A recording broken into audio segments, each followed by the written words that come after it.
Good morning, wonderful people, great dear friends. Wherever you are, this very morning, afternoon, evening, or night, I welcome you to this very, should I say, special question and answer session on this very day, the second day of April, the fourth month in the year.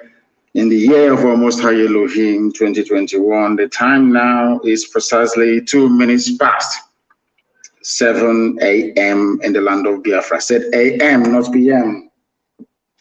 I know we are accustomed to broadcasting in the evenings, that is in Biafra land.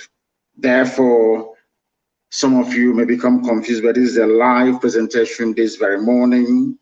We are live and we are direct on all platforms. I repeat, on all platforms, that we may preach this very gospel to the understanding and hearing of humanity wherever they may be at this time.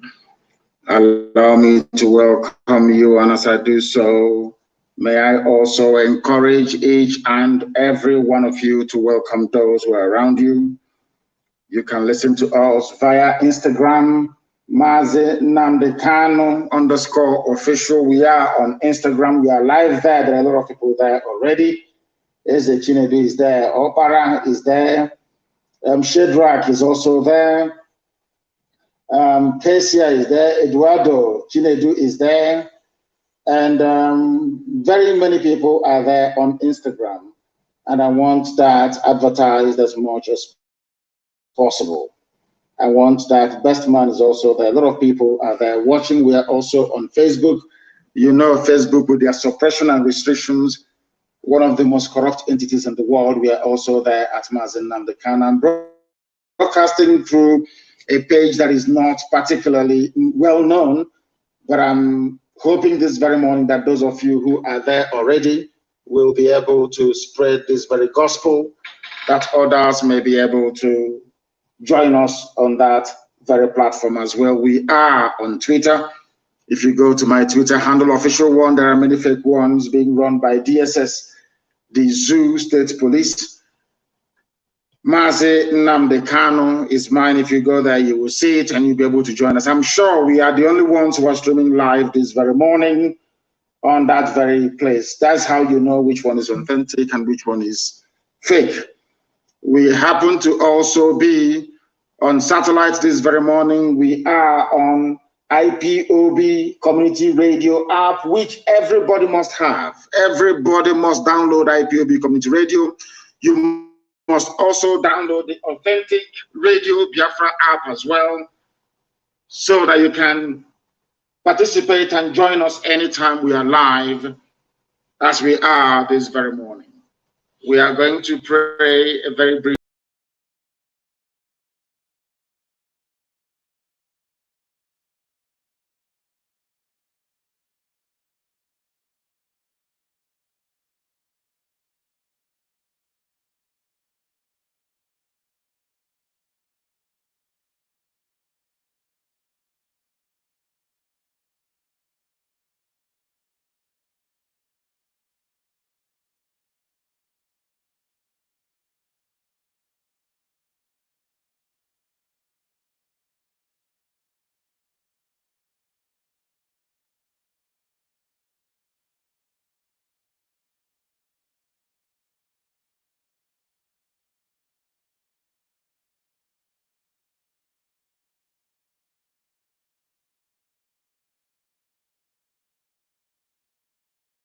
smudge terrorists and what the Nigerian army and police, and of course in conjunction with British High Commission, are trying to do in order to frustrate our efforts. This very morning, all over the world, people are going to listen to this very gospel as we preach it, and of course be able to learn from it. But before then, we must pray. Our lines are not open, please. I don't want anybody to call us now. Our lines are not yet open. That means you're not listening. Because if you're listening, there is no way you'll be calling us by this time. I know that some of us are very desperate to try to get their calls through.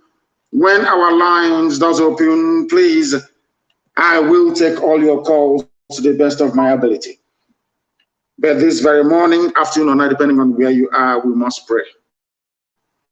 And I'm going to pray in English language this morning, a very short prayer, a prayer prayed by Yeshua when he was on this very earth.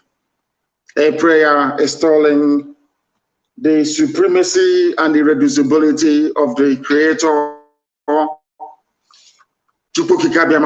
in heaven, that upon that very name and name alone, everything that was created was made possible. Our Father who art in heaven, hallowed be thy name, thy kingdom come, thy will be done on this very earth in the land of Biafra as it is in heaven. Give us this day our daily bread, and forgive us our sins as we forgive those who sin against us. Lead us not into temptation, but deliver us from evil. For yours and yours alone is the kingdom. All power and glory is yours. This we acknowledge now and forevermore. He said, a very simple prayer, but one prayed by Jesus when he was on this very earth, acknowledging that only God Almighty in heaven is supreme. That was why he said, our Father who art in heaven.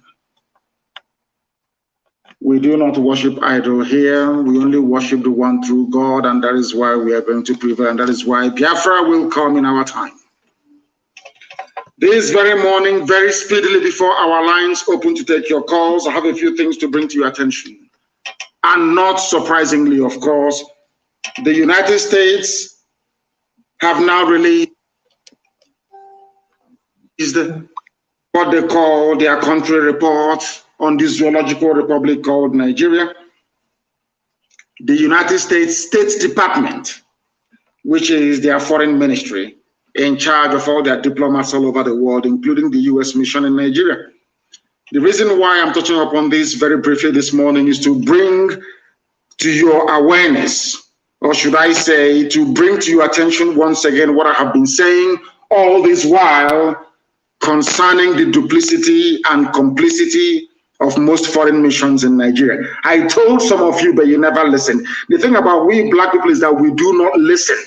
We do not reason. We always fail to engage our brain cells each time we are pondering a very complex subject. I told all of you a while back, and consistently so, that the United States mission in Nigeria is corrupt. I told you that the British mission, of course, they are colonialists, that the mission of Britain, which is UK in Nigeria, headed by Katuna Lang, is to colonize all of you. I don't know what is wrong with us. I have no idea what is wrong with us.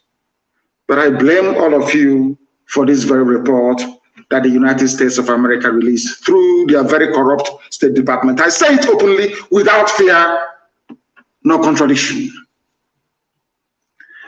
The people working at the Africa desk at the United States Department of State are one of the most corrupt people on the face of this very earth. Including the US ambassador to Nigeria, she is as corrupt as Satan himself. Why am I saying this?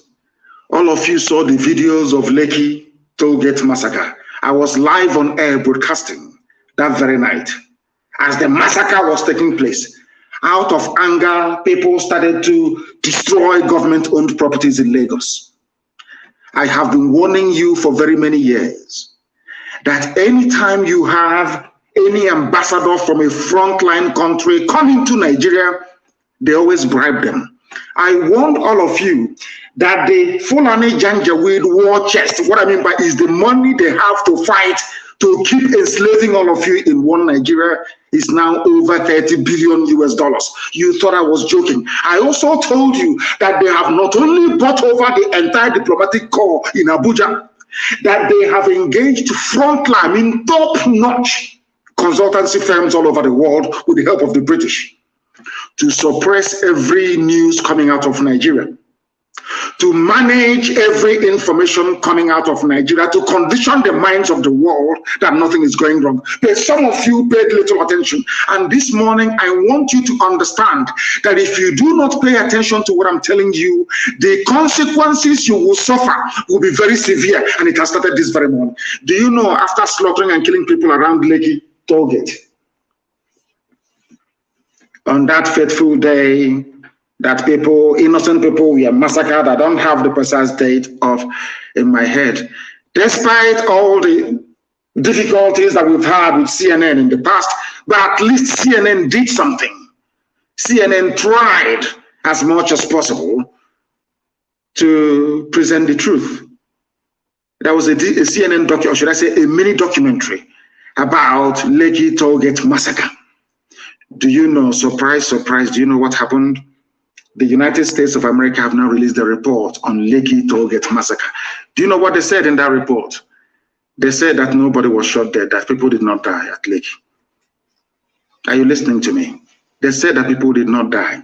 And this brings home what I have been warning all of you, or should I say all of us trapped in that one zoo called Nigeria. Our liberation is in our hands. The white man will not help us. And I will tell you the reason why the white man can never help us. The white man, as they have always done, is using the Fulani to enslave. That's number one. They have something to, both of them came together and agreed on something. We need Nigeria. We need all the ethnic populations in Nigeria. Britain, everybody has an interest.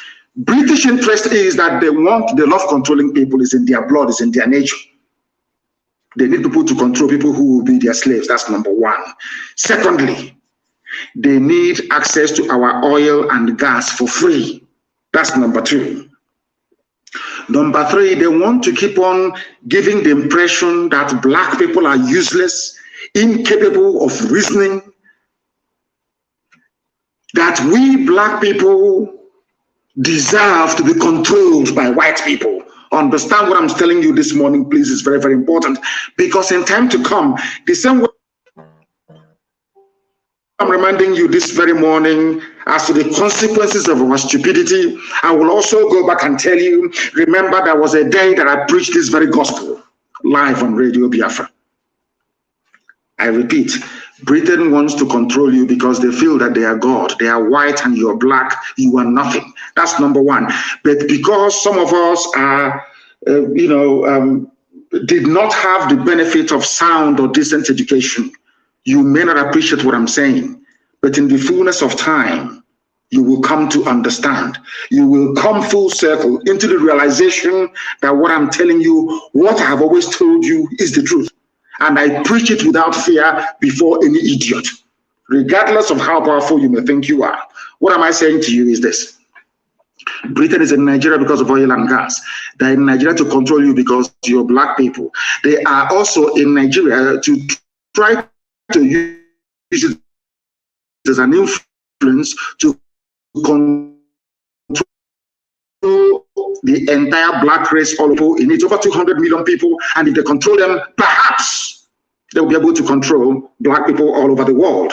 Because one, they see us as black people, we are niggers, we are nothing. That was why they named you Nigeria. Nigeria means land of niggers. That is what it means. An area occupied by niggers.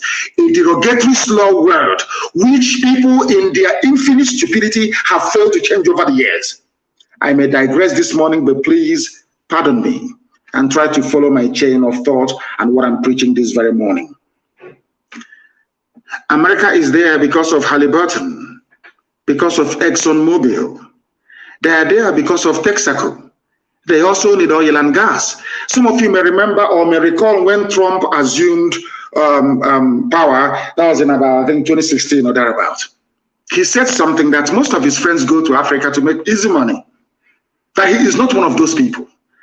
I now want to tell you the reason why the US State Department released this very abominable report on the killing of innocent souls in Lekki. I also want to prove to all of you this very morning, it doesn't matter how many black people are serving in any administration in America. It doesn't matter. These are people they have conditioned to hate themselves.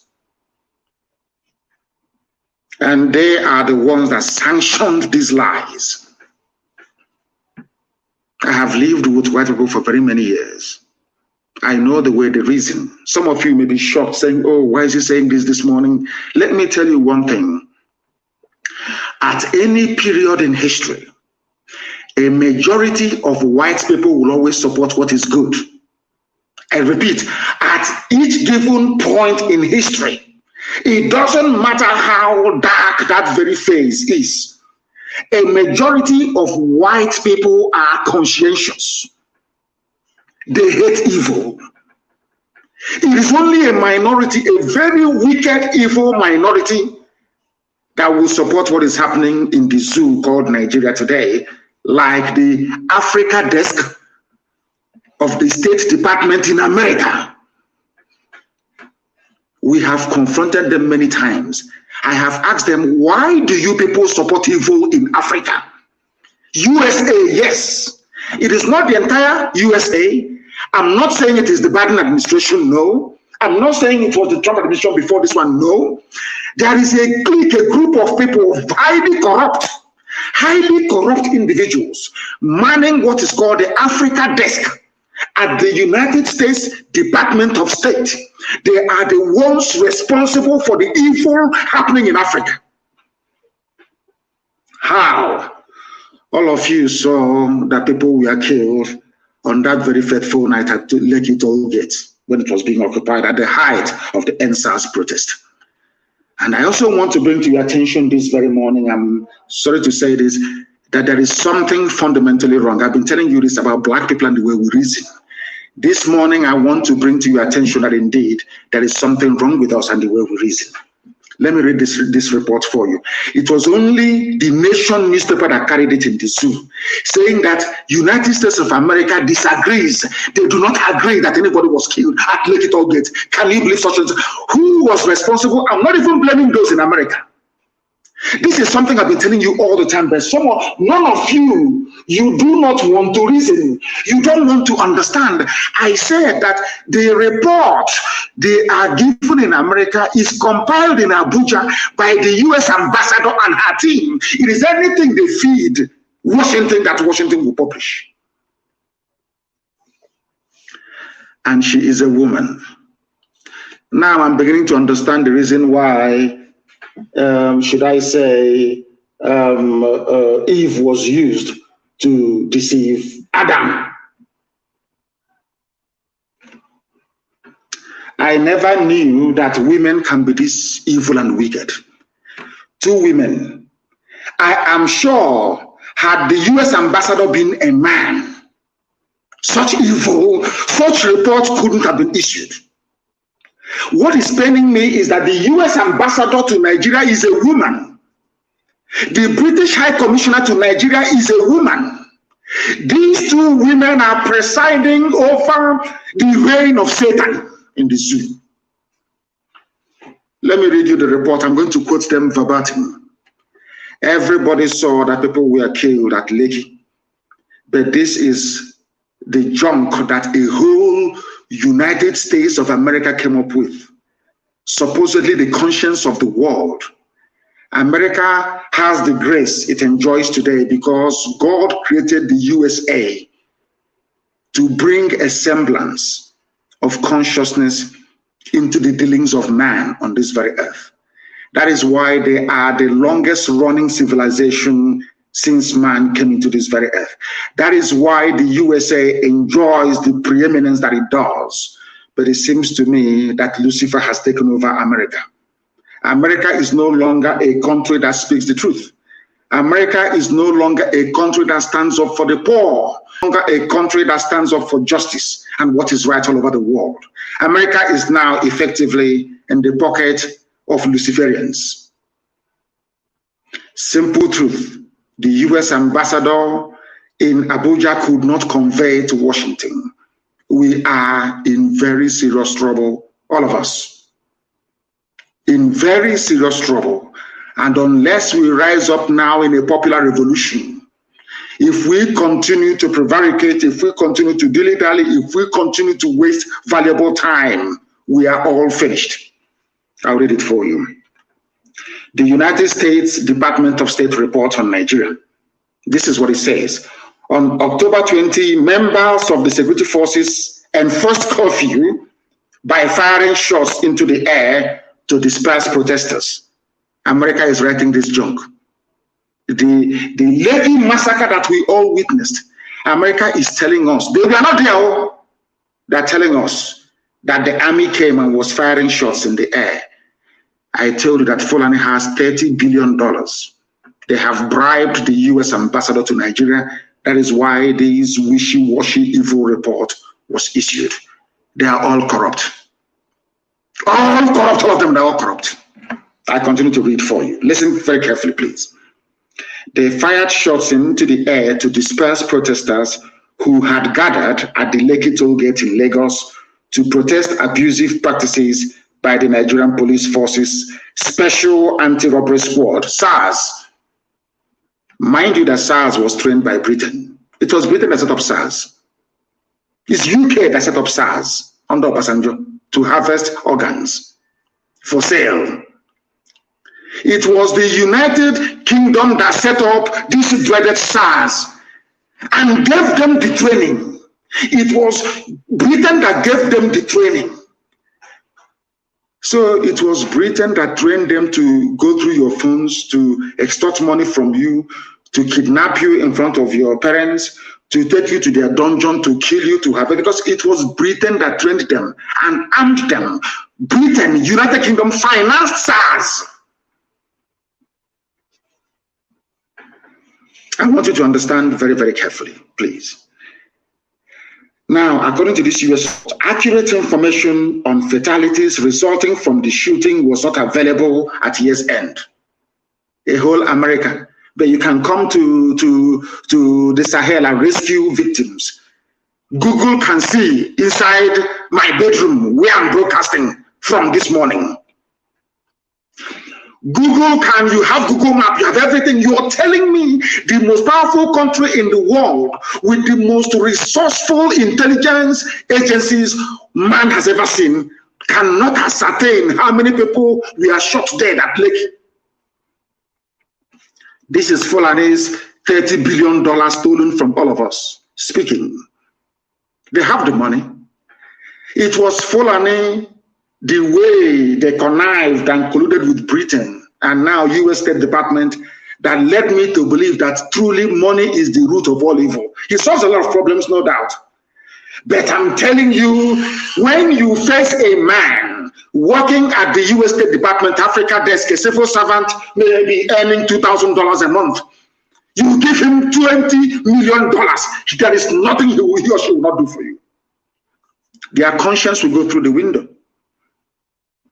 I came this morning to take question and answers, but I saw this thing and I was beside myself with rage. That is the same country now that we are fighting Fulani bandits in and around Nsukka.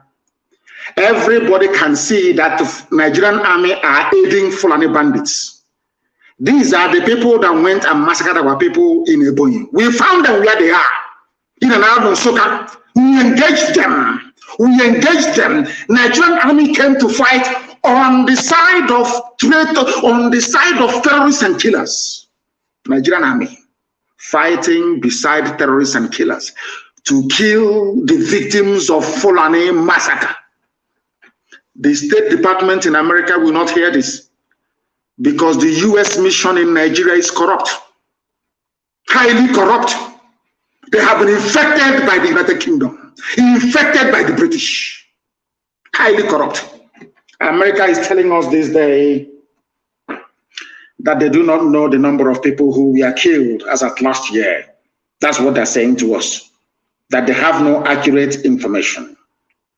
Amnesty International, a reputable, renowned, very cautious and conservative NGO, or should I say human rights group, reported that 10 persons died according to this US report during the event, but they did not take what Amnesty said. The US State Department, the American ambassador now in Abuja, a woman, the US State Department Africa desk not the whole US, the Africa desk inside this, they are so corrupt that they could not even acknowledge the very conservative estimate given by Amnesty International. That is how corrupt they are. Amnesty reported, conservatively speaking, that 10 people were shot dead. Do you know that US State Department basically ignored that very report by Amnesty International? We continue. But the government disputed this report. So because Lai Mohammed, that even the USA knows is a liar, disputed the report by Amnesty International, that is the reason why America will not accept it, that people died at Lekki. Because Nigerian government said nobody died. That is why they didn't accept it. Unbelievable. They are now putting the government's own report. USA, America. The government reported 2 deaths connected to the event. One body from the toll gate showed signs of blunt force trauma, which means the army did not shoot this person that they acknowledged died at Lekki. That person died as a result of being attacked by those who have come to protest. His fellow protesters or her fellow protesters joined in beating him or her to death. Do you know why they're playing with us like this? This is an example of what they do when they come for their so-called election observance, electoral observance. When they come, they will see blatant fraud. They will go to Kano and they will see that 8-year-old, 6-year-old kids are voting. They will see all the violence against Biafran people right across the zoo. They will see ballot box snatching, and all the rest of the crimes that's associated with electoral fraud in the zoo called Nigeria. They will write and say, the election was free and fair, bar for a few incidents of minor violence. I want to let people understand that if you're from any ethnic group in Nigeria, be you Duduwa, Biafra, or Kwararafa, Middle Belt, or wherever you come, even Hausa that have been swallowed by Fulani, you must rise up to assert your right. You must rise up now to fight to be free. You remember over the years, during the time of John Campbell, America had a bit of conscience. They were in Lagos and in Abuja writing at least accurately, or should I say objectively, to the best of their knowledge about what is happening in the zoo. The more the years go by, the more the Fulani succeed in corrupting as many people as possible. They have corrupted AFP, an independent news gathering organization. They now issue fake news. They now fact check the same fake news that they issued. That they want to issue it, they tag Biafra or IPOB to it. The same AFP will now do fact check on fake news that they themselves released. They have bought over Facebook. All of you are aware of that. Very soon they will take over YouTube, and of course they're about to take over Twitter. Because each year, black people in Africa, every year you fail to act to be free, the more deeper the hole that you're digging for yourselves. We can never ever be free. I'm just telling you now, unless by some miraculous fate or divine intervention, the conspiracy, when I was reading this report, I was so shocked. The level of conspiracy to emasculate Black Africa, the level of conspiracy to ruin us as a race of people, aided and abetted by fellow Black people. Shocking. America said, they acknowledged, they didn't even acknowledge, they said, Amnesty said 10 people were killed, Nigerian government said only 2 were killed, and out of those 2, 1 suffered the signs of trauma, which means that person was not killed by the army. A second body from another location in Lagos had, from another location, look at how America is lying for Nigeria, from another location, not at Lekki Toll Gate. Should I continue this broadcast this morning? Or should we go back and start prayer and fasting, asking God, what did we do wrong? Why this level of humiliation? Why did you create a people? Did you create us to be servants? Did you create us to be... What did we do wrong? What is it about Black people that you hate us so much? What is it? What have we done? I'm asking God this morning that blatantly a country like USA, I think what we need to do is, I don't know if we are allowed to take the US State Department to court in America to justify this very report. I don't know if their laws allow us to do that. I will ask my secretary if there is any law that can allow us to challenge this report in a court of law in America where all the evidence will be made manifest. They're telling us that USA is telling us that Nigerian government said 2 people died. One at the scene of the protest at the toll gate from blunt force. Listen carefully. I don't know how to explain to people to understand. How do I explain this that the brain of a black man can understand what I'm saying?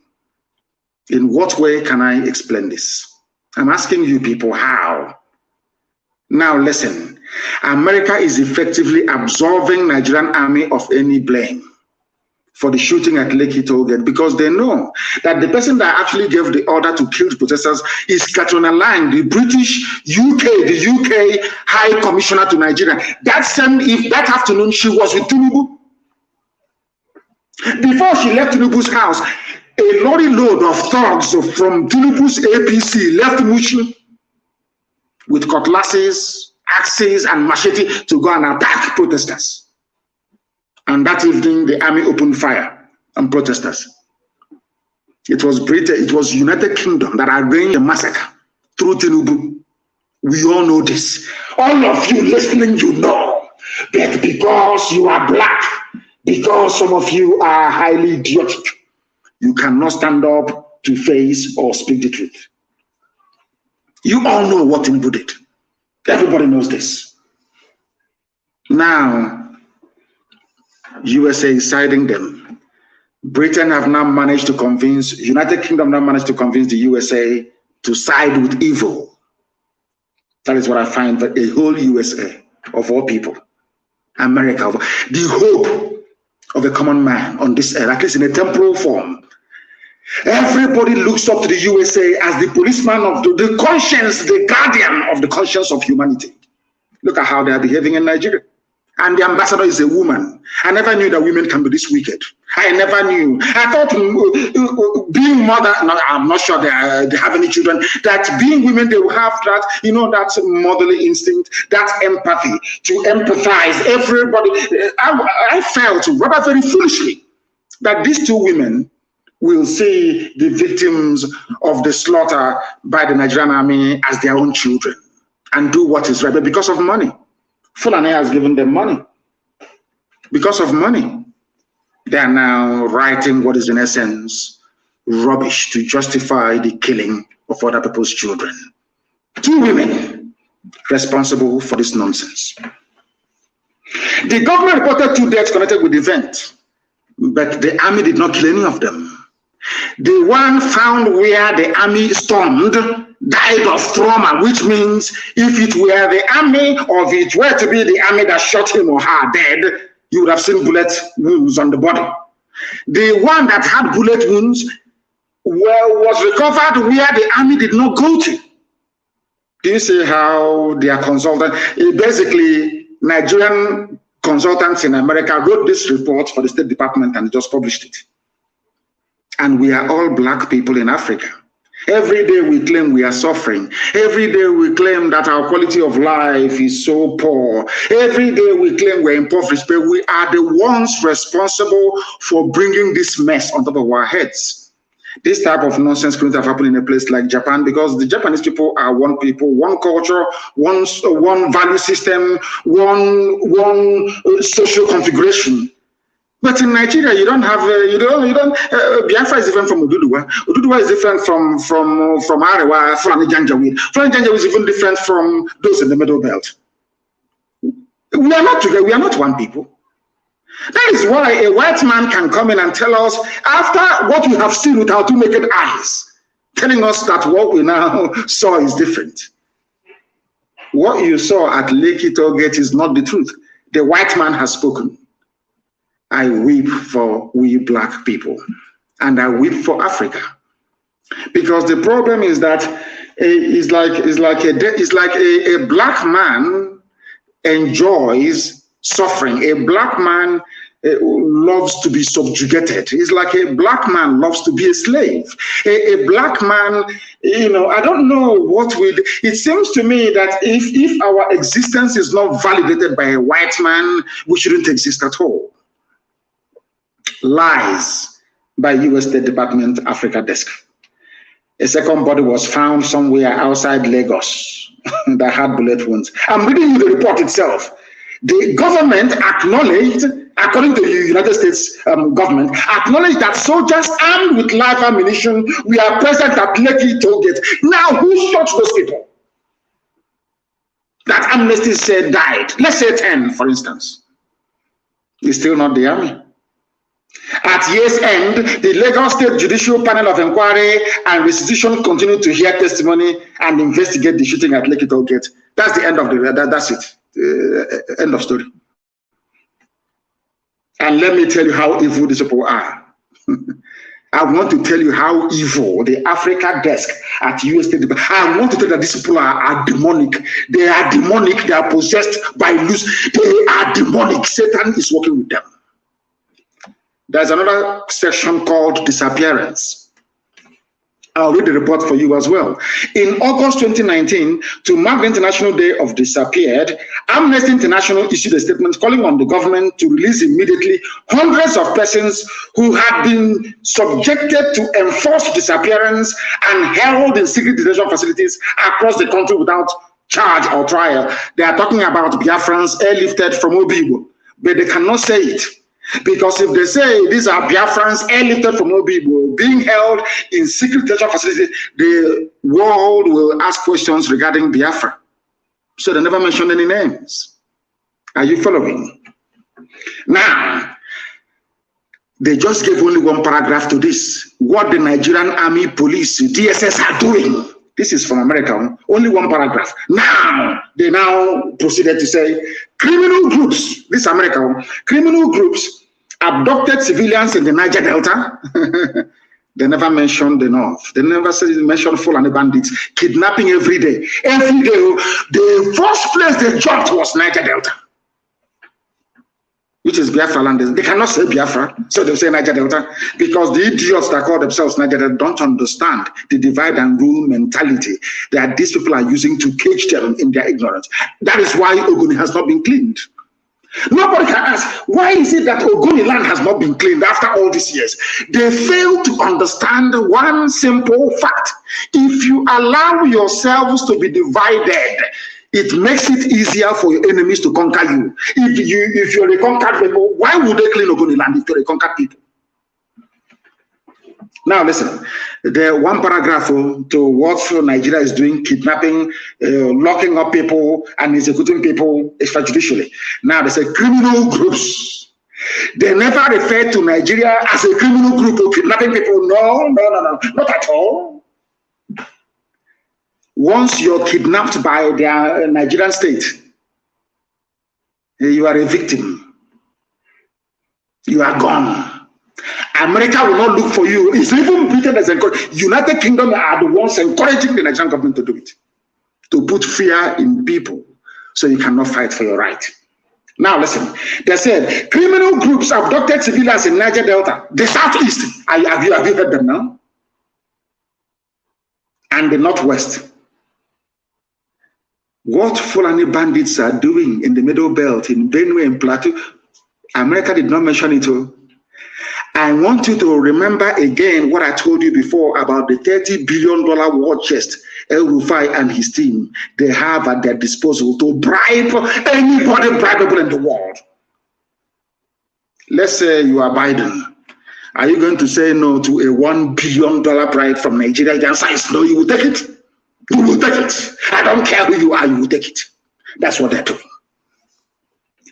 Do you know America said that people in the southeast are kidnapping people and abducting them for ransom? I want the US ambassador to tell me the day that any group from the east, I mean Biafra land, kidnapped anybody and said pay us ransom. Where? What date? They don't have any. But we are here. They said we are bandits. Do you see how they lie? And this report, because it was written by white people, you know, they see we black people as liars.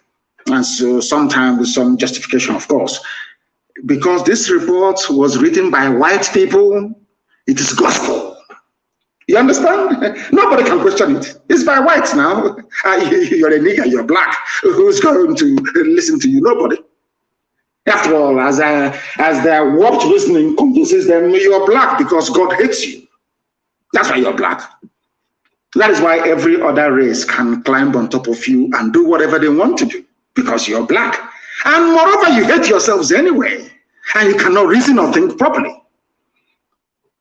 America is now saying Niger Delta, Southeast, which is Biafra land, and the Northwest, not Northeast, we are the rages. We are full and a banditry is in abundance, often to collect ransom payments. And I want to ask the U.S. ambassador, when did you hear that anybody collected ransom in the Southeast? Or South for that matter? When in the last year? This is your yearly report. When? But you have put us here. So when diplomats are reading this all over the world, they say, oh, there are bandits. Also, Igbos are bandits as well. Now, are you following me? Now, do you understand the game they're playing? You have to be intelligent to understand how these people play this game. Some of you may say it as just a report. It's just a report by a State Department, and you dismiss it. We are not dismissing it. We are taking it very seriously, because we have no criminal groups in the East. None whatsoever. And nobody collected any ransom. None whatsoever. He said, and now, listen carefully, they said, now, for example, they now want to give example. America wants to give you an example of these criminal groups they're talking about in Niger Delta, in the Southeast. For example, they now gave an example with what is happening in Katsina State. Not in the Southeast. There is no example here of any kidnapping for ransom anywhere in the South, so-called, or Southeast. None. The example they gave was from the North. And now they came back and they said that Nigerian pirates, listen, they said before there was criminality, and mind that pirates operate in the sea, not on land. But when they were talking about criminal groups, they said that these criminal groups were based on the ground. Now, when they want to give us an example as to what these criminal groups may have done, they gave us an example with piracy in the sea. And piracy is being done by Fulani people in Nigerian Navy. They are the ones doing the piracy. These are Janjaweed, this Fulani is naval, the zoo naval officers, the criminal elements amongst them who are doing piracy. Not any Biafran, but of course, US wrote it down. They said other parts of the country also experienced a significant number of abductions.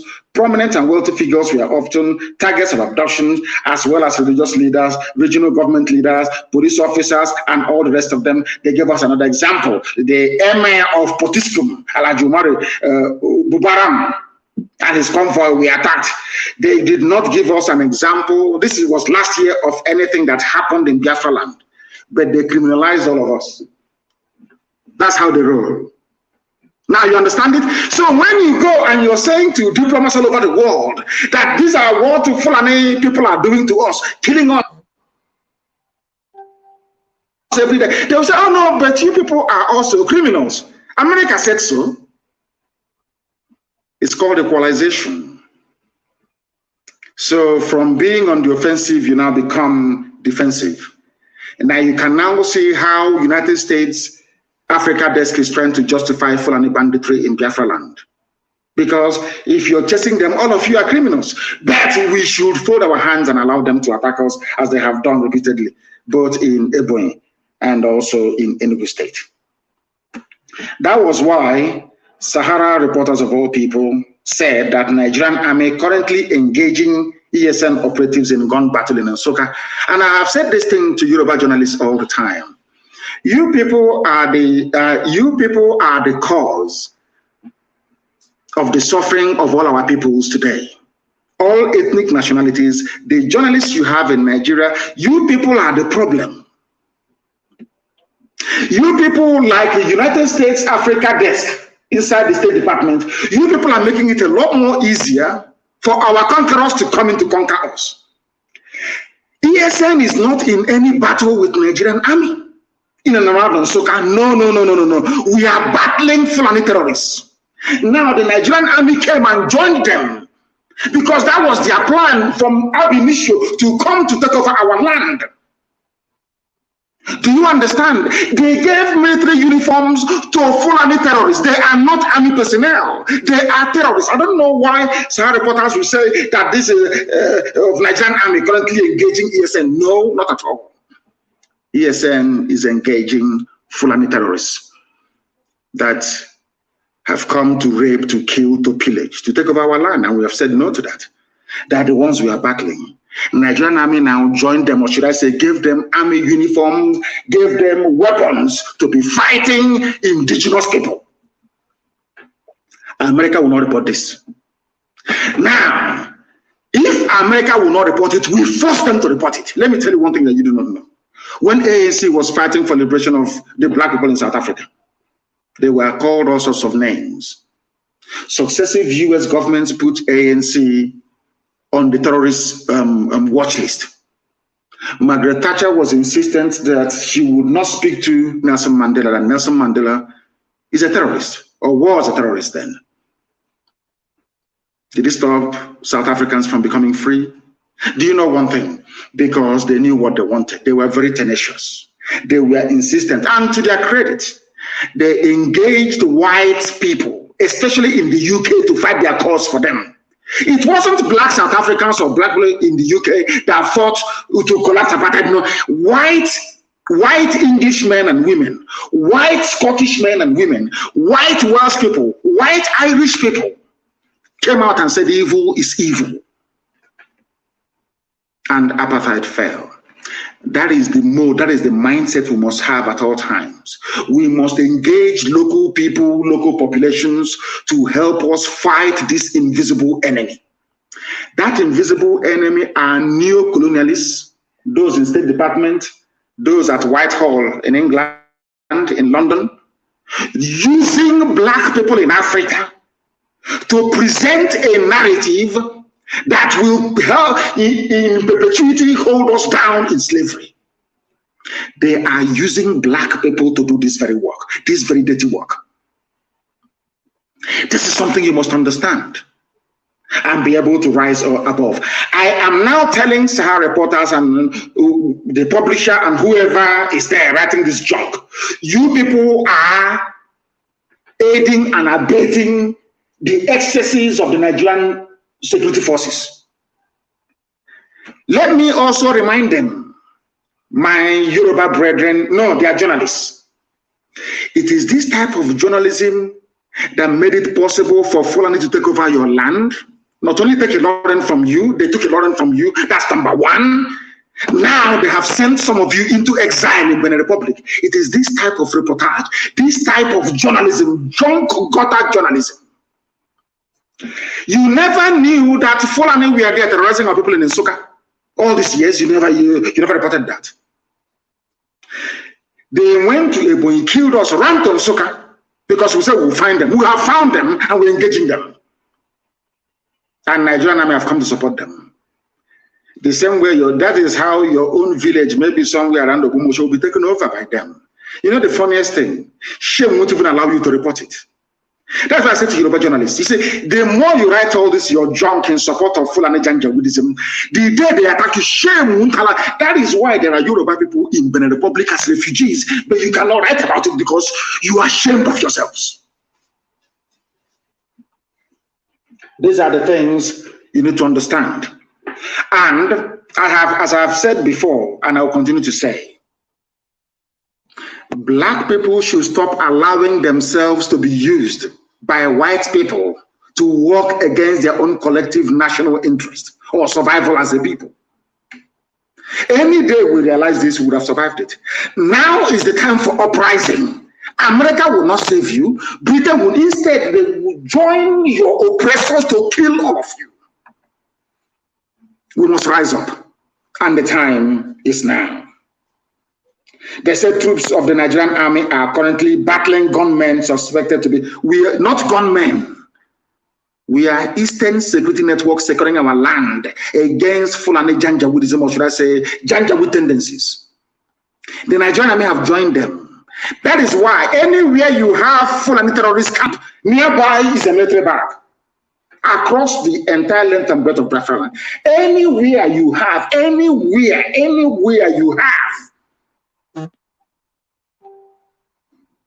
the Nigerian army, nearby is a Fulani terrorist camp. And these are people they told us are from Niger, they're from Senegal, they're from Gambia, they're from Chad, they're from Niger. They're not Nigerians, mind you. That's what they told us in the beginning. I don't know where our brain goes to sometimes. I have no idea what happened. Hey, Lord have mercy.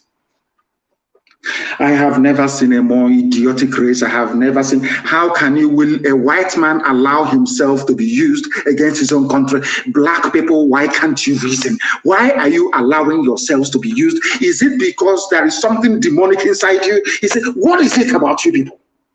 What is it about you people that you can never ever understand? What is wrong with you people? I ask. What is wrong with you people? Blacks, what is wrong with you? They can never reason very well. May Lord have mercy upon you. So those of them writing and saying ESN is battling the army joined them, and we need to battle them. You are joining terrorists to come and kill our people in and around Osuka, in fact, Enugu and Ebonyi. And you want us to keep quiet? You must be dreaming, you must be joking. So we can go on exile to maybe to Ambazonia and become refugees inside Ambazonia. Is that what you want? As Yorubas are now refugees in Benin Republic. Yoruba journalists, have you seen what you've done to yourself? Out of shame, you cannot report what is happening to your people, what the Fulanis are doing. Out of shame. And it's like a virus. The more you ignore it, the more it's eating inside you. The day they come out in the open, Yoruba land is gone. That is why I support every frontline Oduduwa activist. I support them with everything that I have. I will support them. They are the ones that have realized that you people are in trouble. An average, corrupt, idiotic Yoruba journalist have still not realized what is happening. They don't know. The Baganya Adams of this world and the hosts of this world, they have come to realize what is going on. But your average Yoruba journalist is still living in a fool's paradise. In a fool's paradise. That's something you must understand. So I want to correct this stupid thinking that we are battling the army. No, we are battling terrorists. If they're in Nigerian military uniform, if they're in front of us, ESN will battle them. ESN will battle them. All that time they were saying, oh, don't form Amoteku. Amoteku is bad. Yeah, our country, our unity, our unity.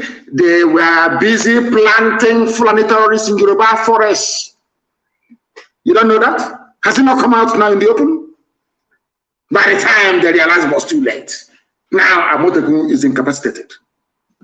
That's idiot weak. He said he's forming a group to defend him.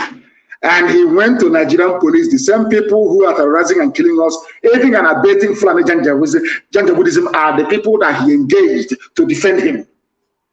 400 people, only 400.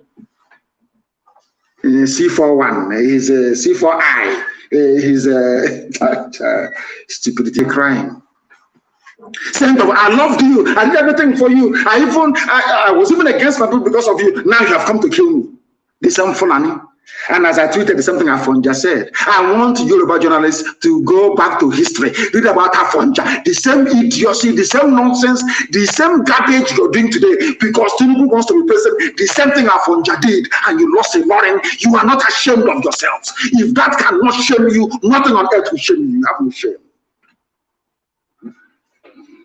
We are not fighting anybody.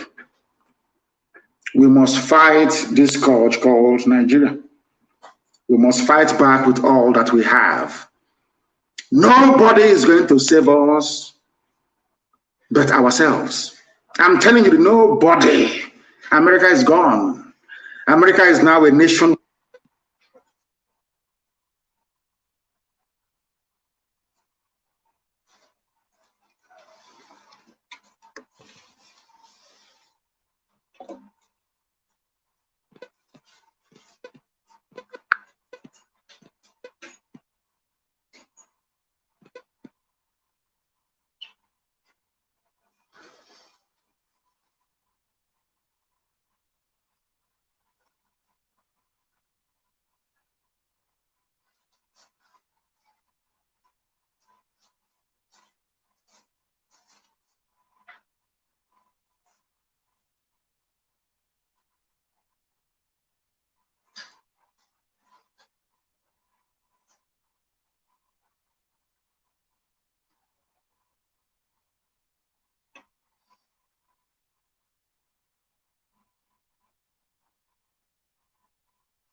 are gone. They are renaming towns inside Benue. They are renaming towns. They have taken over the whole of Plateau. They are now in Benue renaming towns after Fulani people. And all of you are there shouting, one Nigeria, our country Nigeria, our unity, our restructuring. Whilst they are eating deeply inside you, like a very dangerous disease. By the time they come to the fore, you become disemboweled. I'm telling you, they will cut you open. They will rip you apart. That is what's happening in the zoo. The sooner Nigeria ends, the better for everybody. You need to end Nigeria to make life better. Look at how they, in fact, what they have done in the army, you see how clever they are. Even the governors you have, they are the ones that put them in power. Everybody that you have, you call your political leader or Igwe or Oba, they are the ones that put the person in power. You now report to Fulani, Fulani will report to United Kingdom. You are a second-tier slave, not even number one. Fulani is number one slave. They know how foolish, how frivolous, how idiotic the Fulanis are. They are the ones to be used because they know that the Fulanis hate their own fellow black people in Africa. They know that very well. They did their research. These are intelligent people. We must be prepared to die for what we believe in, for freedom. If you're not prepared to die for freedom, freedom will never come. It can never ever come. It's a very expensive undertaking. Ask Americans, the original Americans, not these fake ones you have now. After Obama became the president, I knew that America would become irredeemably corrupt. America went to the dogs after the presidency of Obama, and it can never recover again. Because Obama is evil. Evil personified. I'm saying it live on that the whole world may hear. Obama is evil. And America will regret it from generation to generation to come. Now, I want to make this very clear to everybody listening. We are defending our land. We are defending our land against foreign bandits, foreign Fulani killers and murderers. If the army decides to join them, that's entirely their business. Some people are asking us, you know, those idiots, they used to ask us, where is their defense fund? Where is this? Where is that? Go to Nsukka to the front line, you will see it in action. You're asking us all these stupid questions. You think we are as foolish as you are. Do you know that your Fulani friends came to Ebonyi State and killed over 20 people and ran to Nsukka? We pursued them all the way to Nsukka and we're engaging them. And you're just writing and yapping the rubbish because you are a fool. A third-tier slave you are. Third-tier slave. And in Saudi Arabia, the Nigerian government they're helping Niger Republic people. They do the way for them, they do everything because the dead Buhari is from Niger Republic, in whose name they are ruling you. Come on to come out and say that Buhari is dead. None of you. Look, hi! God forbid you people. You know, now I now know the reason why. Was it Jesus that said in the Bible, from those who do not have, they will take and give to those that have. You know, black people will have nothing, at least mentally. But they're taking from us and giving to white people. You understand it? Because our foolishness is beyond redemption. They're helping Niger. You see, it's in the news. Evacuation in Nigeria consulate. They are processing the one for Niger citizens first before their own people. And what's happening to this? They are slaves. They are housemaid. They are slaves in Arabia. Voluntary slavery. Black people without shame. We know we have no shame. That's why things are the way they are with us. And those of them saying, count us out of secession, secessionism. We are indigenous people, we are aborigines. That's what they said to Yoruba. Now they are refugees in Benin Republic. You know, you people are fools, you know, you can't reason very well. That's what they will say. Oh, we are on our own. We want to be on our own. Whereas Sokoto Caliphate, they claim are together with Hausa. Did they, all these dancing naked in public that you people are doing, are they doing it? They said, we are from Bayelsa, Rivers, Akwa Ibom and Cross River, Brack. Coastal Aborigines say they are not in support of agitation for secession. And I keep asking them, people talk this nonsense, idiotic white people talk this rubbish about secession. Nigeria became a country in 1960. People were born in 1950, 1940s, 1930s. How can they secede from something that they're older than? I don't know where our mentality, God forbid, what is wrong with the brain of a black man? How can I secede? I am older than something you're telling me to say I'm seceding from. My father, my mother, my grandparents, all of my uncles, they're older than Nigeria. Nigeria is only older than me by only 7 years. I am older than my people, my uncles are older than Nigeria. How can they secede from something that they're older than? So who were there before this secession rubbish came into being in 1960? Do you see how you people denigrate yourselves? Do you see how you insult yourselves? Do you see how you make a mockery of your education? Secessionist. Seceding from what? Something a white man created for his own amusement. How about my grandparents? How about my ancestors? Where are they from? I ask you. I ask you, where are my ancestors from? I am seceding from something that was formed only in 1960. The entire cabinet of Nigeria is older than Nigeria. Who were they before Nigeria was formed in 1960? I'm asking you, talking about secession. I am asking a simple question. Can you answer it? You cannot answer because you're black, you're stupid, you're idiotic, you have no brain. You cannot answer it. Can you? How can I secede from something that was born in 1960? God have mercy upon your ignorant souls, you black people. You are a shame, you're a disgrace to even your own selves. Secession. Seceding from what? I'm asking you. Something a white man created, and you're not even ashamed of yourself to use the word secession. Mad people everywhere. Brag. That's how they deceive you. The day they come to take your land, you'll be crying like a little baby. The history of Hausa people are there to remind you how not to treat the Fulani. The history of the Wagi people is there. The history of Nupe people is there. The history of the Bachama people, they are there for you to see, to learn from. You have history that you may learn. The history of Afonja in Yoruba land is there for you to learn how the Fulanis behave. But idiotically, you will never understand because you're black and you're useless. You are created by a white man. Nigeria is a product, is a racist product of a white man. You idiots, understand it for once.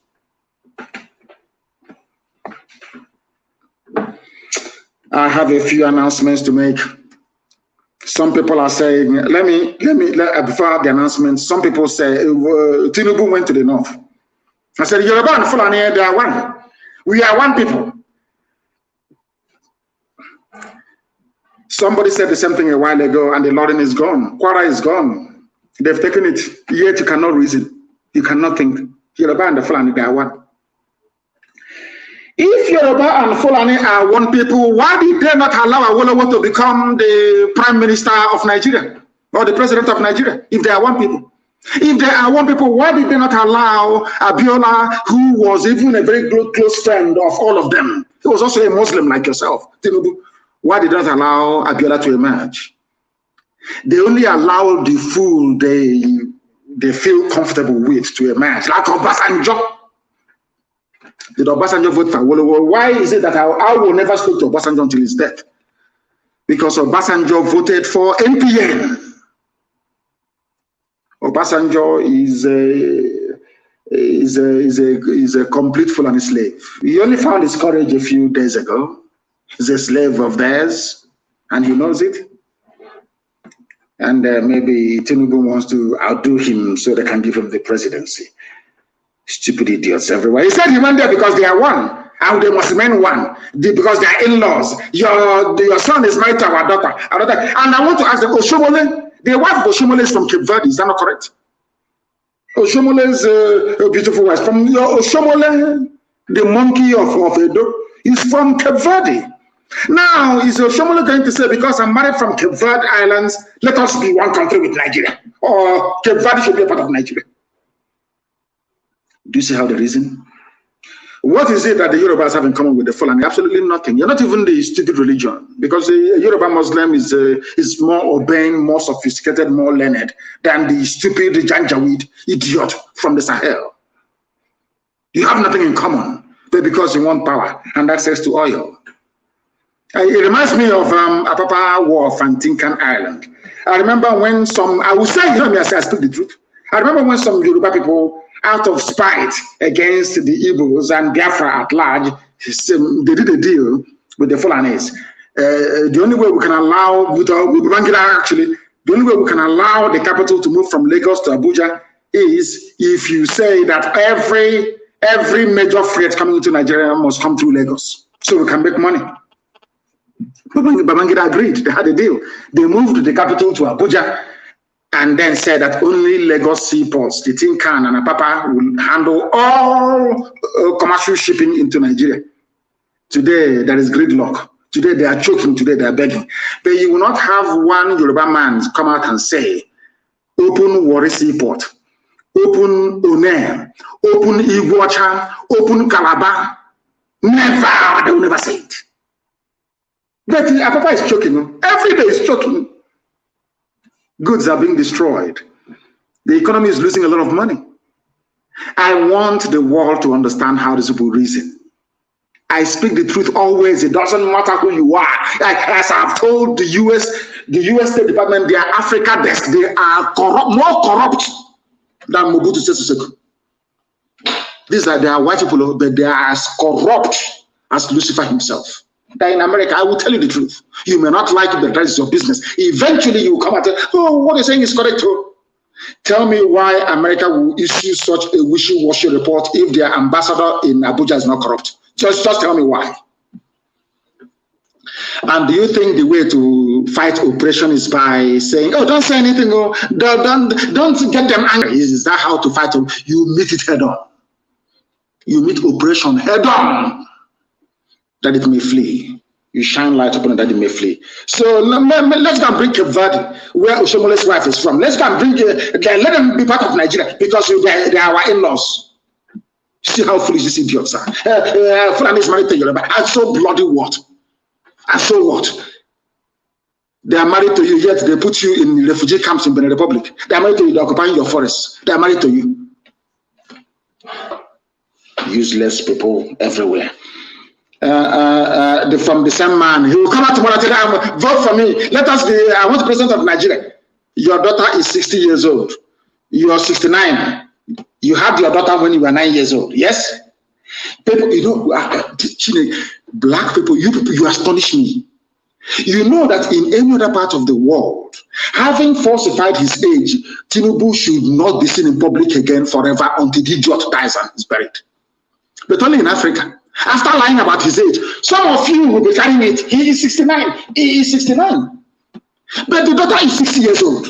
I want, let me forget you. You people, you made mistake. I just want to remind you of one thing. The first person to recognize that Nigeria should break up was a Yoruba man. I tweeted it. His name is Modiyu Adeniyi Oshinobo. And he was killed by Fulani. Of course, he was killed. I want Yoruba journalists to understand what I'm telling them today. Of course, so you are black, so that you know the evil nature of a black man will not leave you. That part that wants to betray, you want to serve another god. You know that thing. You know that thing in us. You know we love foreigners. We want to serve them. We want to bow before them. Once you're white, you are God. Even if they bring the picture of a dead actor. The actor telling you, I'm not Jesus. You say, of course, you're Jesus. I'll bow before you. After all, you're white. You know that mentality in really useless black people. That is afflicting some journalists. I want Yoruba journalists to understand this morning, afternoon, night, depending on where you are. The first man to call for the division of Nigeria was a Yoruba man, Mr. Modiyu Adeniyi Oshinobo. And he was killed. Why?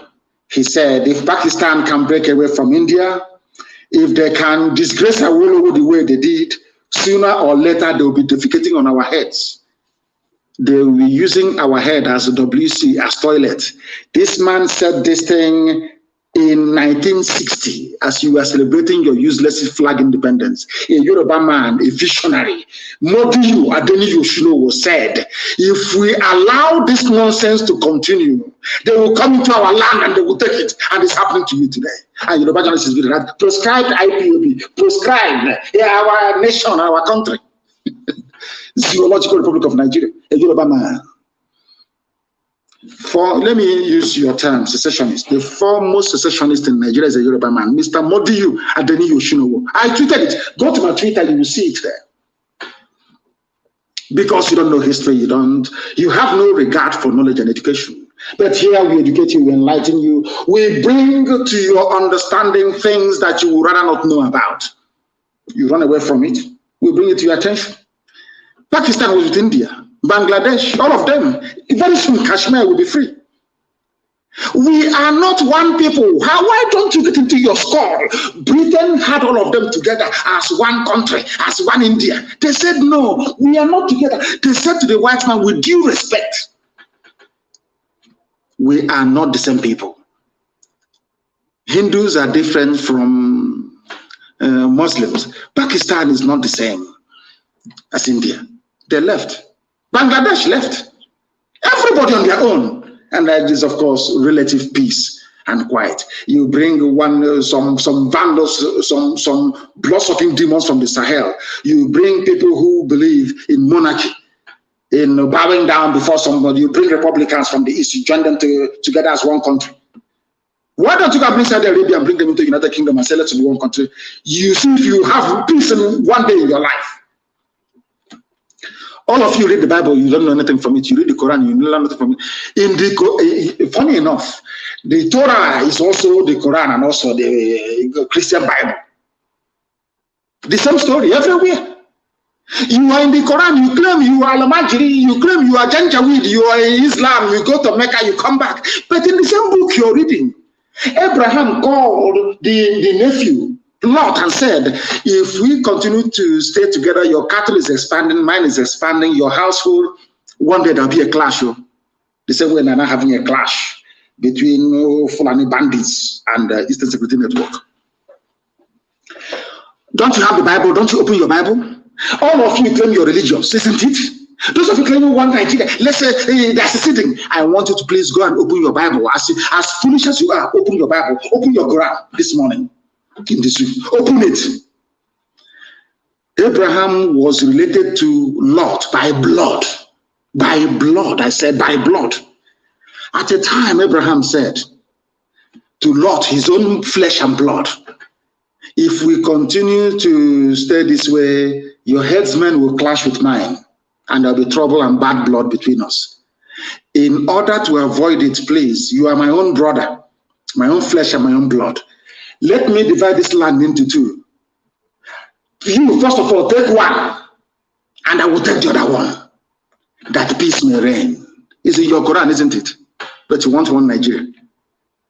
Can Nigeria really contain all of us? The answer is no, because Nigeria was created by Satanists, a demonic white man and a deranged, a drunkard, a deranged white woman. You will never learn, will you? Here we preach the truth, the whole truth and nothing but the truth. You may not like it, but eventually you come to appreciate it. And I want to warn that Eastern Security Network do not issue any telephone threats to anybody. We don't threaten anybody. Our job is to defend our land, not to threaten anybody. If you have received any calls from a few pranksters, maybe it's April Fool, talking rubbish on the phone to you, please ignore them. It is not Eastern Security Network. We are the most disciplined, standing defense force we have in the whole of Africa. Disciplined to the core. Disciplined to the core. Our job is to repel the invaders into our land. Nothing more, nothing less. This US report reminds me of what the UK did. They profile you for destruction. The same way they profiled Biafrans, they caused the coup, that the reason why Nigeria is not going forward, so that they may slaughter us. The same thing they're doing today, saying that there is banditry in the southeast. When they fail to say it's the Fulani people coming to kill us and funding ourselves. And I want to make a very special announcement, please. Please, please, please, please, please. All those raising funds for ESN must remit such, because we are fighting. You can see we are fighting on multiple fronts every blessed day, defending our land. We need it. We need support and help every blessed day. Any bullet we discharge doesn't come back. We have to buy another one to replace it. It's common sense. You know, we are black people. I need to explain this so we can understand. We buy bullets to defend our land. We buy guns and everything. Any bullet you fire, that bullet doesn't come back again. You need to buy another one. Just to have that in mind. If you have raised funds for ESN, you must remit it, please. Or else I'll announce your name on air. And I don't want to do that. Once you have raised funds, please try and remit it to us. And you must not raise funds unless you are permitted or authorized to do so. And I also want to announce this very morning, we have a UK national coordinator. Her name is Mercy Slater. She will be assisted by her husband, Mike Slater. Our UK national coordinator is Mercy Slater. And Mike, two of them, should I say, our sister will run our family in the UK. When she comes to you, you must give her your fullest attention if you're a principal officer in the UK. We are a disciplined organization. If you're not prepared to take orders, you resign. We will gladly accept your resignation. You must listen to her. She is now the one in charge. I presided over a meeting, a handover meeting between herself and Dr. Lois Okachi, and that went smoothly. That went very well. She is now in possession of IPOB UK family, one of the strongest in the world. Before, where they went wrong, I have no idea. But I do hope that with the help and grace of God Almighty in heaven, Mercy and Mike Slater will do a very wonderful job to make sure that the British government understand that we want to leave the contraption that they created called the Zoological Republic of Nigeria. Very important announcement, please. Very important announcement. And the police are always fond of parading people. They go, they arrest people, they parade them. They arrest, they parade. They arrest, they parade, softening our land for the invasion that is to come from Fulani Janjaweed. And I want to warn every governor, every person, every idiot in the East. That thing you're looking for, you will get it. All these people you are arresting, you must release all of them. All of them must be released. That thing you're asking for, you're going to get it. You will get it. Now, let me tell you something. Nigeria doesn't have the army to fight on four fronts. That is a fact. That's why Tinubu is begging them to recruit, 50,000 or 50 million people to go and join the army. If it is before, they would have sent, they would have announced operation whatever rubbish and marched them to the east. They can no longer come. Because as I told them, once they move the bulk of their army from Bauchi, and from Kaduna into the south, every vagabond will take over every space you have in the north. They will have no home to go back to once they're defeated. You must understand this very clearly. That is why everybody must rise up now. There is no army in Nigeria. Stop being afraid. It is the journalists that is making you people afraid. The journalists in the zoo that are the ones making you afraid. And thankfully, their land has been taken over as well. Yoruba journalists, they are the ones instilling fear and cowardice in people. They need to be very, very brave, that we may all be free from the ravages and the excesses of Fulani Janjaweedism. Keep parading. One day we'll parade you. Keep parading. Something happens, you go to the village, any young person you see, you arrest and you take to Abuja. You arrest and you take to Abuja. I know Britain is assuring you nothing will happen. You know, you can see the report from the USA. The world, they will suppress the news, the world will not know. We will call them the criminals themselves. That's what they're doing. And you think you will succeed? What is behind us is greater than all of you. And you will soon find out. One thing, I don't care what others are doing, that's their business. If they want to be slaves to Fulani, bye-bye to you. Because you see the land of Biafra, we are going to be free. And there's nothing any idiot can do about it. It doesn't matter how many armies you assemble against us, we are going to be free. And with that, we are now going to open our lines very, very briefly this very morning to take your calls. And as always, these calls will come via signal, please. As I've told you, I don't want our commanders on the ground to use a direct phone. I've told you this before. If you use a direct phone, they will track you, they will trace you, they will get you. I don't want you to use a direct phone line. Let people call you on Signal, and that Signal line cannot be the data line you're using. That's what they brought in me. If you don't know, let me tell you. I have a caller on the line. Can you hear me? Your name and where you are, please. Yes, Mazi. Good morning, Mazi. Good morning to you, please. Your name and where you are. Yeah, this is Mnk from Conroe, Texas. From Texas, please raise your voice for us. A lot of people are listening. Raise your voice for us, please. Go on. Mazi, can you hear me better? I can hear you now. Please go ahead. Thank you so much. We can experience, we see what is going on, and we know the outpour of emotion from all these things that are happening. I also want to lend my voice to what you have said this morning. Having listened to all this, to our, my fellow Biafrans and all of us that are fighting this cause, do not feel discouraged. And our Oduduwa brothers, sometimes we feel like they're with us. Other times, personally, I feel like things are not, coming on along the way that we expected from them. But with this report from the U.S., it's already evident that we have to fight as a people and not bother about whoever we feel is supporting us and whether they are with us all the way or whether they're not. So, Mazi, supporting ESN is a duty that we all have to do. We all have to continue to provide our support and make sure that we do it to the point that we achieve the freedom that we have all waited so long for. I wanted to ask again, Mazi, please, is it possible that we can all, the IPOB and every Biafran in the US, petition our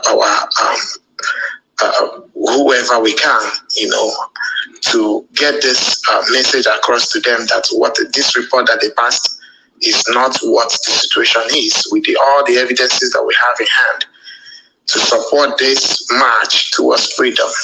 And as well, when the 1 million man march that we have already, put a message across to the Washington happens, it will be much easier for us to communicate to the US that these reports and everything that is coming out from the zoo is all stage managed just to bring down the struggle of people that have so yearned for freedom. So that's as a question and as well a suggestion. Let me come in here. It's something that we expect all of you in America to do, because in America they respect votes. They respect votes a lot. We are many in America. Biafrans, we are close to 1 million people in America, if not more. If we add Oduduwa to it, we are pursuing 2 million people in America. We must go all out in force to let the legislators in America know, the lawmakers, there are good ones amongst them, to let them know that this wishy-washy report from the State Department is a lie. We call it a lie. America should send an independent fact-finding mission to Nigeria. We must make them understand that the ambassador is a corrupt woman. In Abuja, she is corrupt. We must be blunt and bold to tell them that the State Department Africa desk is not fit for purpose. It's not fit for purpose. They are liars and they're deceivers. And they're deceiving American people. That is how we bring to the fore the issues bedeviling the zoo called Nigeria. Because Britain is very clever, very, very clever. They know how to do this. Very, very clever people. They will go and use the status of their special relationship with America to twist every narrative. That's what they do. Look at them saying that there is a ransom taking in the Southeast when it's a lie. They did not cite one example. So we must go all out, and we're going to speak to our lawyers. They will prepare a dossier of the facts happening on the ground.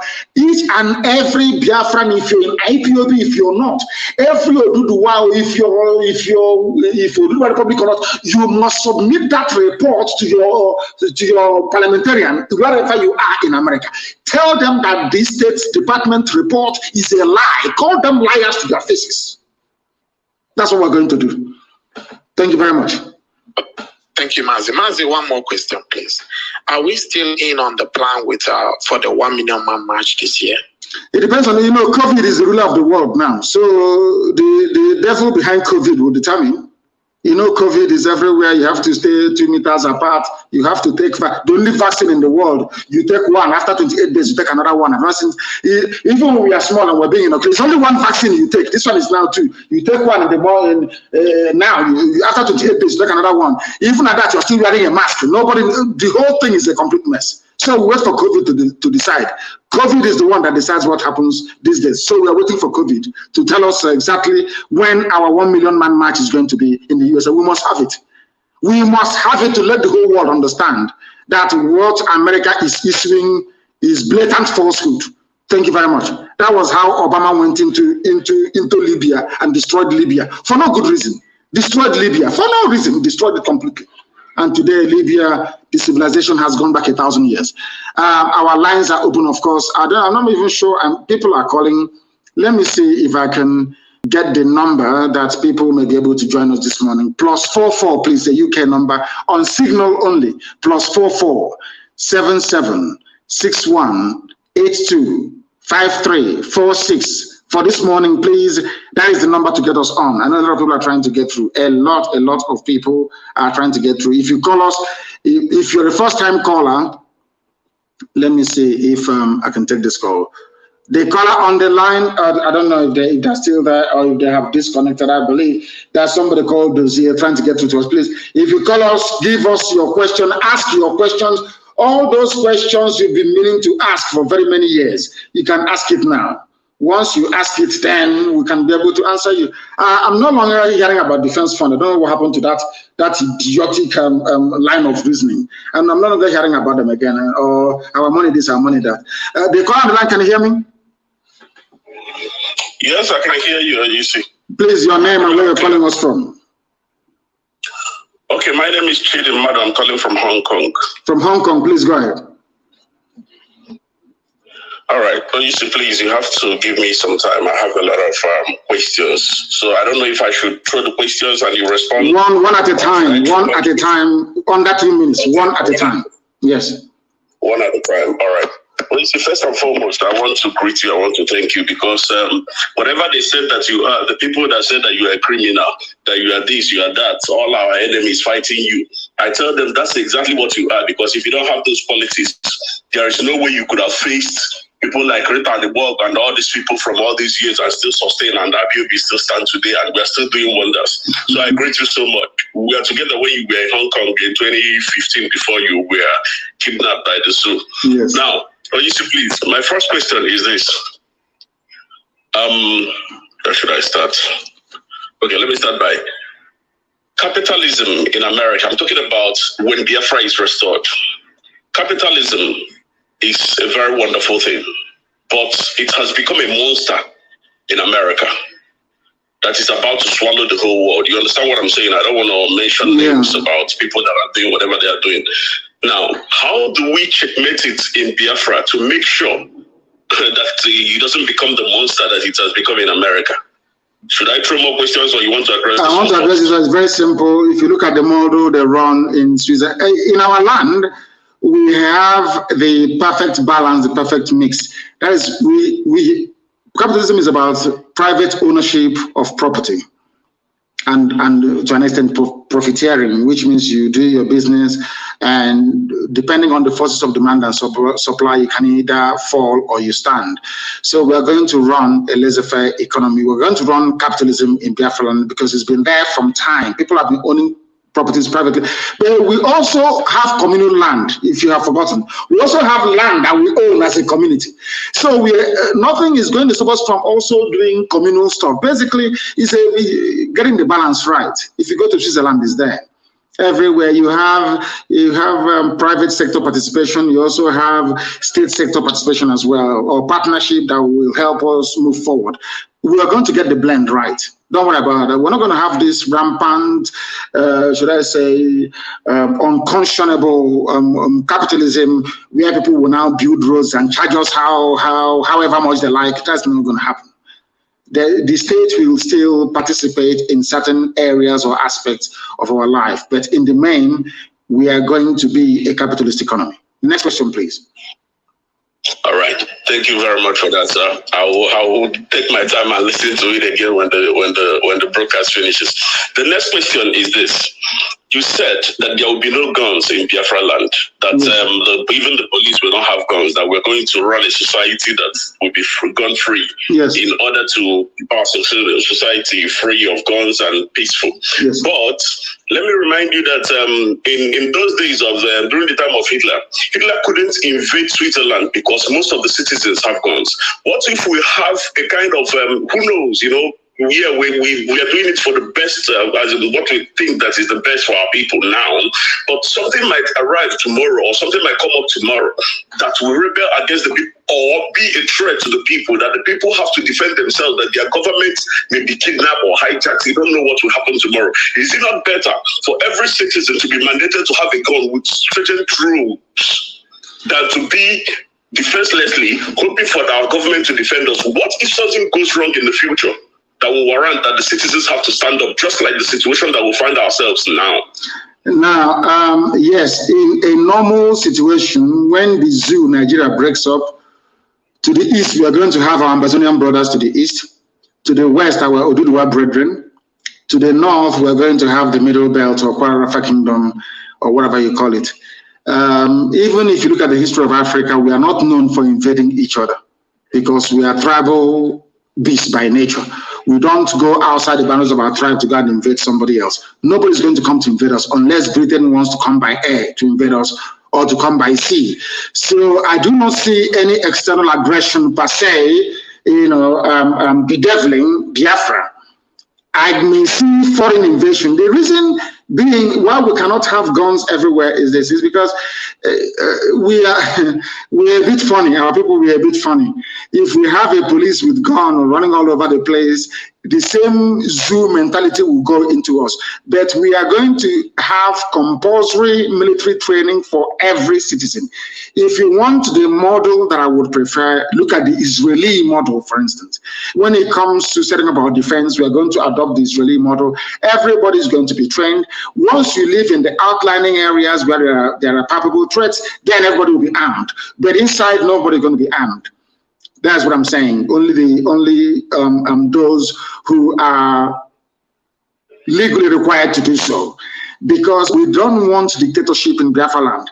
I don't want tomorrow maybe you become the prime minister of Biafra, you send troops to go to Ikotepena and open fire. It's not going to happen because there will be no troops to send there to go and open fire on anybody.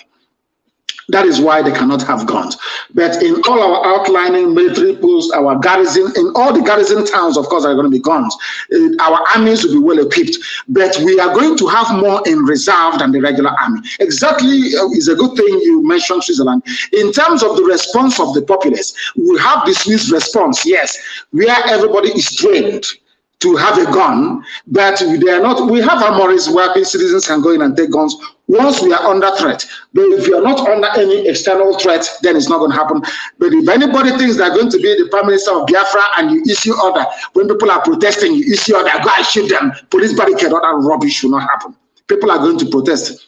If they are angry enough to burn down the government house, so be it. It is the duty of the government to listen to the people, not the people to listen to the government. It's not going to happen in Biafra land. Thank you very much. The next one, please, and perhaps the final one, so that can come in as well. Okay, all right. I don't even know which one to pick. Okay, let me go with this one. I hope I will still get you next time so that I can answer the questions. Now, this issue of all over the world, I don't know, this religion brought to us by whoever that brought whatever they brought, the Arabs, the Europeans, and all whatnot. What do you think it would be our way of office taking, like to take out of office in Biafra land? In my own opinion, I would prefer that we will use our ancient offer to take out of office in Biafra land, because this Quran and this Bible have failed us in Africa, that everyone take oath with these things and still go in to be as corrupt as they can be. But I think with our ancient offer, and every clan in Biafra land knows what offer is. I think with our ancient offer, it will work for us better for them to be honest in their offices. Let me add one thing so that you can address both of them, please.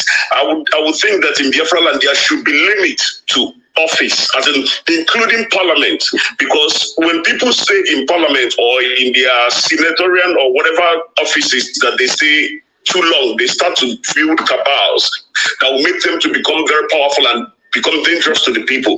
Do you think that we should have time limits, at least 2 times, even parliament or any position at all, that you will not continue? Anything you have, I'll start with the last one. Anything you have in any office you occupy, 8 years is the maximum. After that, you get away from there. Another person will go in. And after becoming, let's say, a district head or a governor, so to speak, you can no longer contest to become a parliamentarian. It's not going to happen. It will not happen. Once you serve, you've served.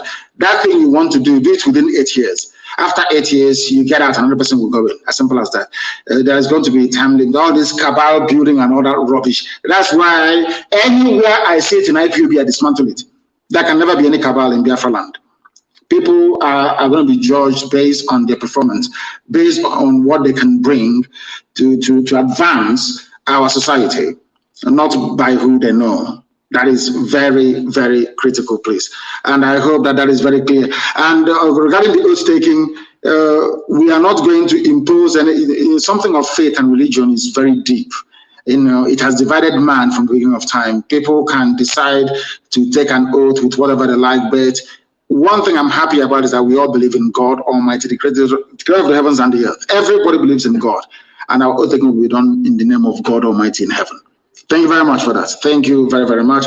I don't know if we have, of course, we have a lot of people who are calling and calling and calling. Now they can, once I accept, you can now call.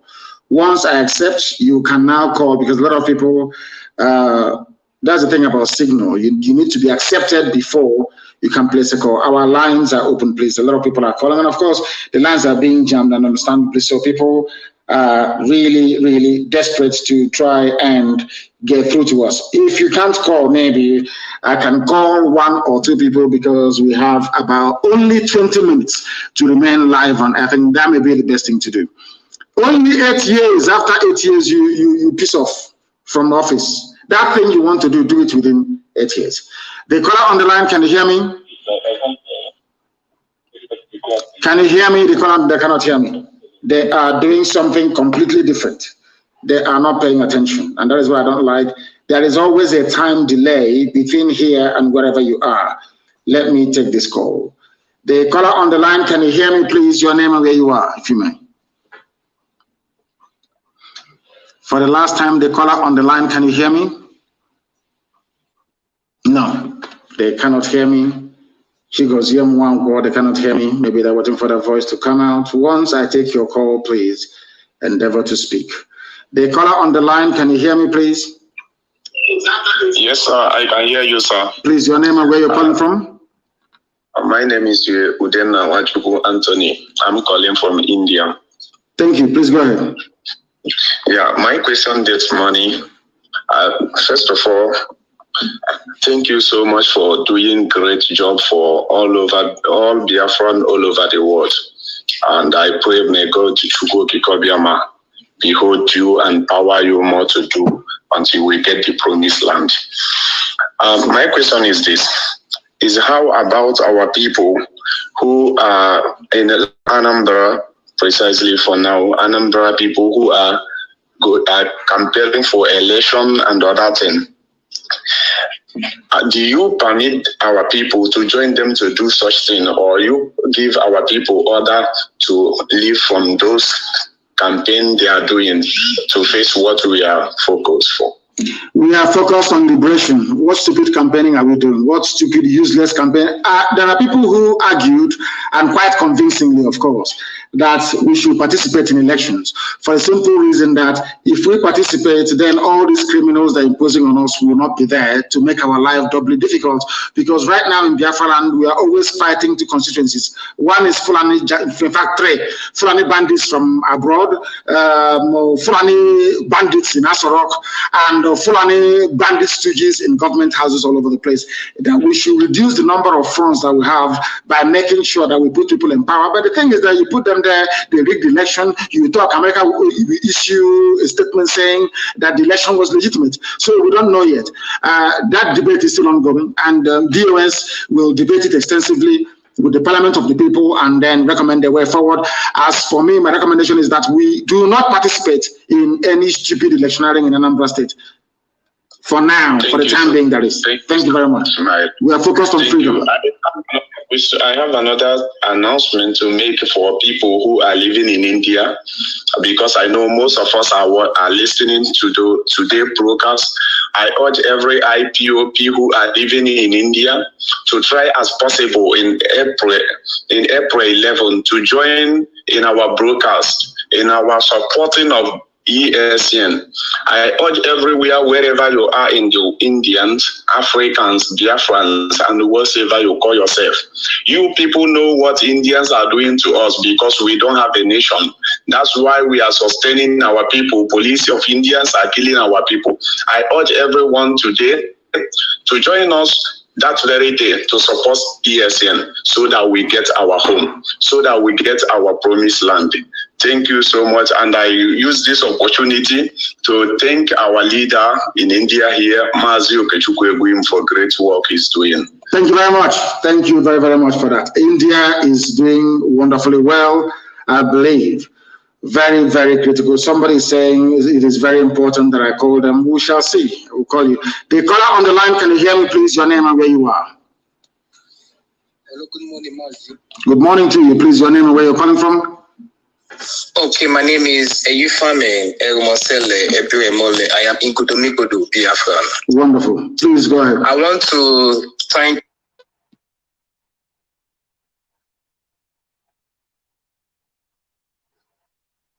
so much for all you have been doing. God bless you. You have been doing so much well. I have one question. Go ahead. Go ahead. We are listening. Go ahead. We are listening to you. Go ahead. Okay. Yes, we are going. Yeah, I can hear you. My name is Eyufame Erumosele Ebiremole. I am Igodo Biafran. I said, talk to me through the phone. Don't talk to me. Listen, talk to me through the phone, not through your listening device, because there's a delay. The speed of sound is about 800 something odd miles per second. So I'm very, very far from you. Before you can hear my voice on the system, it will take a few seconds.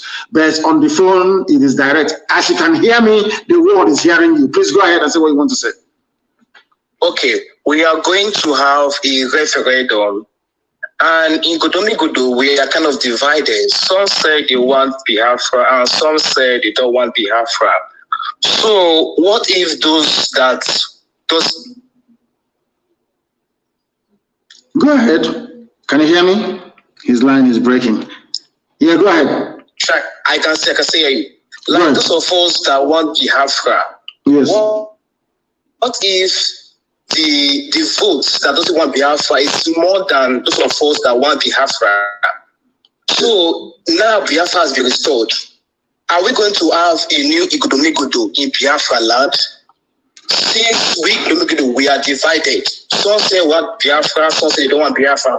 So those of us that want Biafra, we're going to live in Biafra and form our own Igodomigodo and leave our borders behind. So that's my question for this morning. Then I'll answer it this way.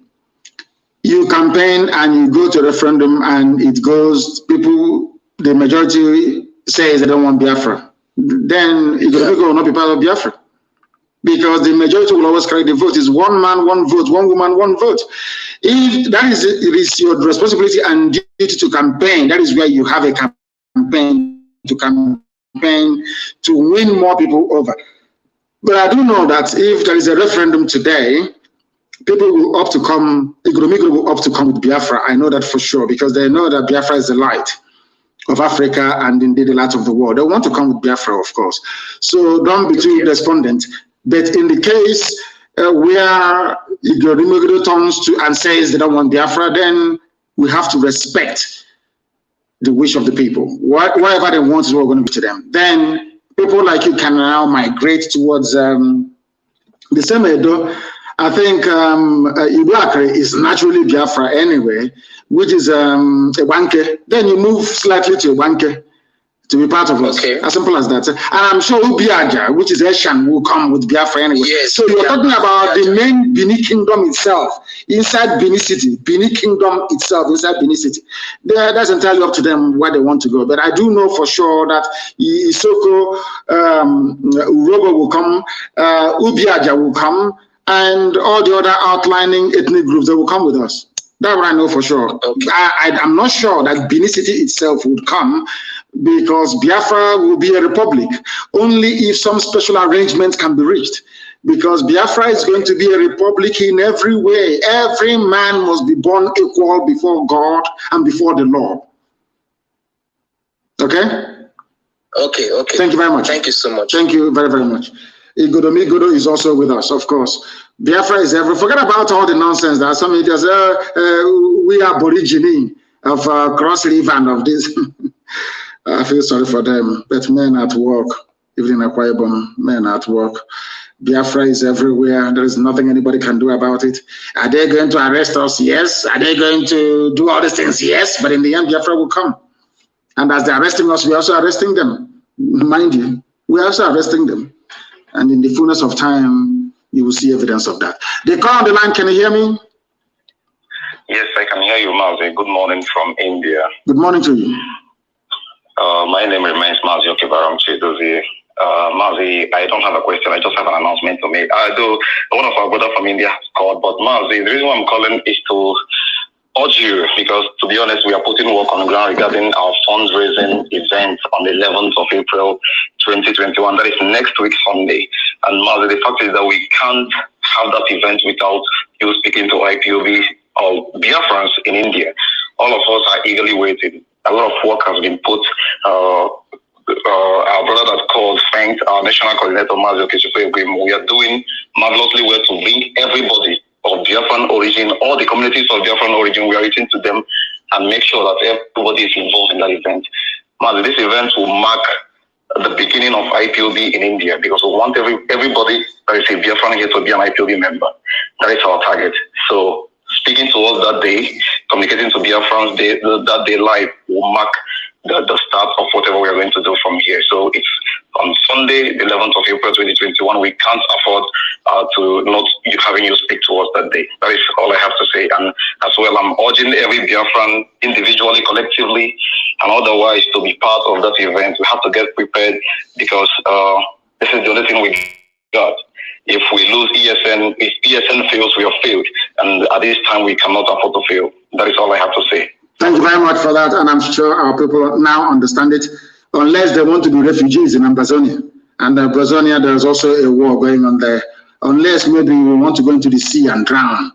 You know, if you don't support ESN, the next option is that you go there, will take a land from you and you go on exile. If in doubt, ask my Yoruba brethren, they will tell you, those of them who are in the Republic. They call on the line, can you hear me? No. They are not paying attention. I don't want to be listening to my voice. I do not have the desire nor wish to listen to my voice. Let me take this call. The caller on the line, can you hear me?